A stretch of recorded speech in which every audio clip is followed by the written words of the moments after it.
Hello friends, இன்னைக்கு நம்ம சேனலில் மிக முக்கியமான ஒரு ஆன்மீக ஜோதிட வீடியோவை தான் அதிரடியாக பார்க்க போகிறோம். டிசம்பர் 19க்கு பிறகு பயங்கரமான சம்பவம் மேச ராசிக்காரங்களுக்கு நடக்க போகுது. அதெல்லாம் இனி யாராலையுமே தடுக்க முடியாது. காரணம் என்னன்னா, அன்னைக்கு மார்கழியுடைய 4ஆம் நாள் அமாவாசையானது வருது. வரக்கூடிய இந்த அமாவாசை மார்கழி மாதத்தில் வரக்கூடிய அமாவாசை. இந்த அமாவாசையில கிரகங்கள் சேர்றது மாறுறது, இதனால தலையெழுத்து மாறப்போகுது. அந்த தலையெழுத்து படிதான் இனி பெரிய சம்பவம் உங்க லைஃப்ல நடக்குங்கிறது குறிப்பிடப்படுது. அந்த சம்பவம் என்ன சம்பவம், அதை சமாளிக்க நீங்க எப்படி நடந்துக்கணும் அப்படிங்கிறத எல்லாமே இந்த வீடியோல உங்களுக்கு சொல்ல போறேன். அதை இந்த வீடியோல மேச ராசிக்காரங்க தெரிஞ்சுக்குங்க. தெரிஞ்சு அதற்கேற்ப நடந்து இனி பலன் பெறுங்க. டிசம்பர் 19ஆம் தேதியிலிருந்து தான் சம்பவம் நடக்க போகுது. ஸோ என்ன மாதிரியான சம்பவம் நடக்கும் அப்படிங்கிறது கிரகங்கள் மூலியமாகவே உங்களுக்கு ஷேர் பண்ணுறேன். ஸோ மேச ராசிக்காரங்க உங்களுக்கான பலனை தெரிஞ்சு இதற்கேற்ப நடந்து பலன் பெறுங்க. இந்த மார்கழி மாத அமாவாசையில் கிரகநிலைகளை ஆராய்ந்து பார்க்கும் பொழுது தொடக்கத்திலேயே லாபஸ்தானாதிபதி சனி லாபஸ்தானத்திலேயே சஞ்சரிக்கிறார். இதனால பொருளாதார பற்றாக்குறை அகலோ, புதிய முயற்சிகளில் ஈடுபட வெற்றியானது காண்பீங்க. கொடுக்கல் வாங்கல்லாம் நல்லபடியாக அமையோ. பூர்வ புண்ணிய ஸ்தானத்துல கேது சஞ்சரிக்கிறார். பூர்வ புண்ணிய ஸ்தானாதிபதி சூரியன் உங்க ராசிநாதன் செவ்வாயு இணைந்து சஞ்சரிப்பதால் இந்த அமாவாசைக்கு பிறகு இனிய நாட்களாக உங்களுக்கு அமையோ. அதுக்கப்புறமா அமாவாசைக்கு பிறகு மார்கழி 6ஆம் தேதி மிதுன ராசிக்கு குரு வக்ர இயக்கத்துல செல்வார். அப்பொழுது அவருடைய பார்வை பதியக்கூடிய இடங்கள் உங்களுக்கு பலம் பெறுகிறது. இதன் விளைவாக கல்யாண கனவுகள் இருந்தால் உங்களுக்கு நனவாகும். நீண்ட நாட்களாக பேசி பேசி கைவிட்டு போன வரன்கள் இப்பொழுது மீண்டும் வரலாம்.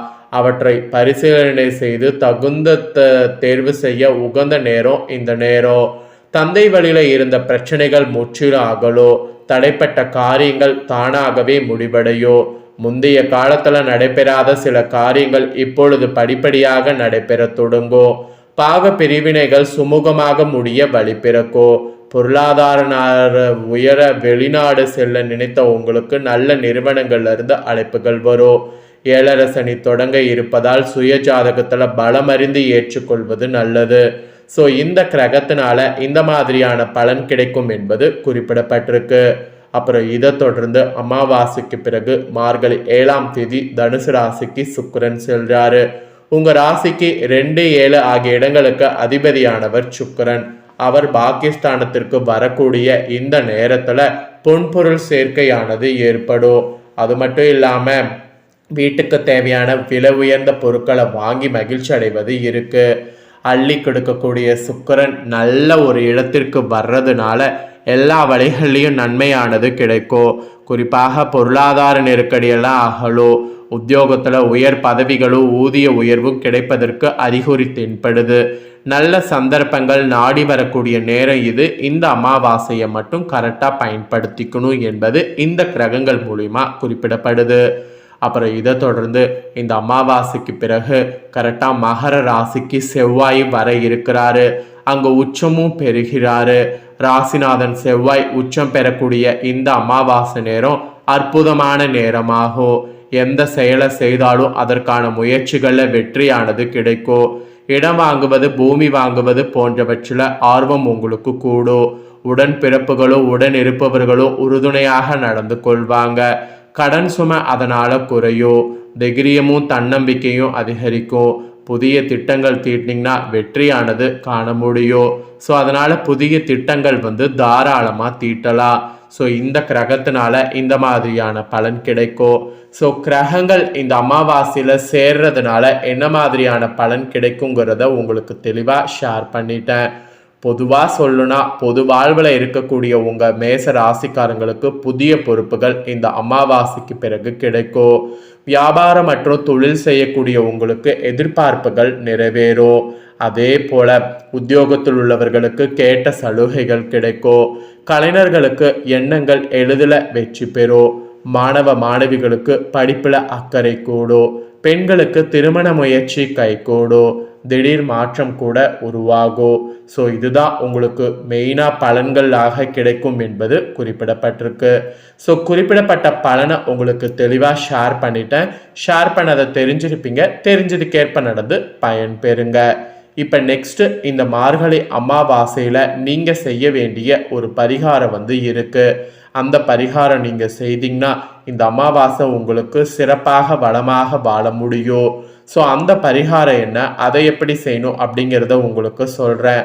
அந்த பரிகாரத்தை இந்த வீடியோவில் தெரிஞ்சு மேச ராசிக்காரங்க அந்த பரிகாரத்தை மறக்காமல் செய்திடுங்க. இதனாலேயே உங்களுக்கு பெரிய சம்பவம் நடக்கும்போது அது அதிர்ஷ்டமாக இருந்தால் நடக்கும், ஆபத்தாக இருந்தால் அது நடக்காமல் இருக்கும். ஸோ மார்கழி அமாவாசையில் இவற்றை செய்தால் நன்மைகள் பெறலாம். அதனால் என்னங்கிறத தெரிஞ்சு அதை மறக்காமல் செய்யுங்க. 12 மாதங்கள் கொண்ட தமிழ் வருடத்தில் சூரியன் தாட்சாயணம் எனப்படக்கூடிய தென் திசையில் சஞ்சரிக்கக்கூடிய இறுதியான மாதம் மார்கழி மாதமாகும். மார்கழி மாதம் என்பது சிவ மற்றும் விஷ்ணு வழிபாட்டுக்கு பேரூர் மாதமாக குறிப்பிடப்படுது. இந்த மாதத்தில் வரக்கூடிய அனைத்து தினங்கள் திதிகள் ஆன்மீக முக்கியத்துவம் கொண்டவையாகும். இந்த மாதத்தில் வரக்கூடிய பௌர்ணமி மற்றும் அமாவாசை தினங்களும் முக்கியத்துவம் வாய்ந்தது. அந்த வகையில் மார்கழி மாத அமாவாசை தினத்தின் சிறப்புகளை இந்த வீடியோவில் சொல்ல போகிறேன், தெரிந்து கொள்ளுங்க. மார்கழி மாதத்தில் வரக்கூடிய அமாவாசை தினம் மற்ற மாதங்களில் வரக்கூடிய அமாவாசை தினங்கள் போன்றே முக்கியமான திதி தினமாகும். இம்மாதத்தில் வரக்கூடிய அமாவாசை தினத்தில் முன்னோர்கள் வழிபாட்டை நீங்கள் மேற்கொள்வது மிகவும் நன்மையானது. மார்கழி மாதத்தில் வரக்கூடிய அமாவாசை தினத்தில் முன்னோர்களுக்கு குறிப்பாக எதிர்பாராத விதத்தில் மரணித்த முன்னோர்கள் அல்லது உறவினர்களுக்கு திதி தர்ப்பண போன்றவற்றை தருவதால் அல்லது அவர்களை வழிபாடு செய்வதால் அவர்களுக்கு பெருமாளுடைய வைகுண்ட வாச பாக்கியம் கிடைக்கும் என்பது ஐதீகம். மார்கழி அமாவாசை தினத்தில் காலையில் எந்திரிச்சு குளித்து முடித்து ஆற்றங்கரை அல்லது குளக்கரையில் மறைந்த உங்கள் முன்னோர்கள் உறவினர்களுக்கு திதி தர்ப்பணம் தாங்க. இப்படி தர்ப்பணம் தர இயலாதவங்க அன்றைய தினம் உங்கள் வீட்டிலேயே முன்னோர்களை வழிபட்டு எள் கலந்த சாதத்தை காகங்களுக்கு தாங்க. அதே போல் யாசகர்களுக்கு அன்னதானம் செய்யுங்க. இத்தினத்தில் ராமேஸ்வரம், காவேரி, கங்கை போன்ற புனித கடல் ஆறுகளில் தலைமுழுகி முன்னோர்களை வழிபட்டிங்கன்னா ரொம்ப ரொம்ப புண்ணியம். ஸோ அதனால் அதெல்லாம் முடிஞ்ச அளவுக்கு ட்ரை பண்ணுங்க. மார்கழி அமாவாசை தினத்தில் மேற்கொண்டவற்றை செய்வதால் முன்னோர்களுக்கு சரியான காலத்தில் பித்ரு ஸ்ரோத்திர சடங்குகள் செய்ய முடியாததால் ஏற்பட்ட தோஷங்கள் இருந்தால் நீங்கோ. உங்கள் பரம்பரையில் இயற்கையான மரண முறையில் மறைந்த முன்னோர்கள் அல்லது உங்களுடைய உறவினர்களுடைய ஆன்மா சாந்தி அடையவும் நற்கதி அடையவும் வாய்ப்பு இருக்குது. அதனால் இந்த ஒரு பரிகாரத்தை கண்டிப்பாக பார்த்தீங்கன்னு வச்சுக்கோங்களேன், மேச ராசிக்காரங்க செய்திடுங்க. இந்த பரிகாரம் நீங்கள் செய்யறதுனால உங்களுக்கு பார்த்தீங்கன்னு வச்சுக்கோங்களேன், ஆழ்ந்த சிந்தனையில் மூழ்கி இருப்பீங்கள, அந்த மாதிரி கெட்ட சிந்தனையிலிருந்து வெளிவரக்கூடிய அதிர்ஷ்ட வாய்ப்பு இருக்குது. தேவையில்லாத விஷயங்களை சிந்தித்து நேரத்தை வீணடித்து வேலையை எடுத்துக்கொள்ளாமல் இருந்த உங்களுக்கு அந்த மாதிரியான ப்ராப்ளம் சரியாகி வேலையை கெடுத்த நீங்களே வேலையை திரும்ப நல்லா சூப்பராக செய்ய ஆரம்பிப்பீங்க. மனதை ஒருநிலைப்படுத்துறதுக்கு வாய்ப்பு கிடைக்கும். இந்த இறை வழிபாடு முன்னோர் வழிபாடு செய்யறதுனால கடமையில் தவறி இருந்த நீங்கள் இனி கடமையை தவறாமல் இருக்கிற மாதிரி முடியும். நேரத்தை வீணடிக்க கூட முடியாது. இந்த மாதிரி உங்களுக்கு சூப்பரான மாற்றங்கள் ஏற்படும். ஸோ மேச ராசிக்காரங்களுக்கு இந்த பரிகாரம் செய்தால் இந்த மாதிரியான பலன்லாம் கிடைக்குங்கிறத தெரிஞ்சுக்குங்க. அது மட்டும் இல்லாமல் உங்கள் ராசிக்காரங்களுக்கு எதிர்பாராத பரிசெல்லாம் கிடைக்க வாய்ப்பு இருக்குது. அதிர்ஷ்ட காற்று அப்படின்னுலாம் இருக்குல்ல, அந்த அதிர்ஷ்ட காற்று உங்கள் பக்கம் வீசும். பண கஷ்டம் இருந்தால் தீரும். நீங்கள் நினைத்து பார்க்காத ஒரு நல்லது உங்கள் வாழ்க்கையில் இந்த பரிகாரம் செய்கிறதுனால நடக்கும்.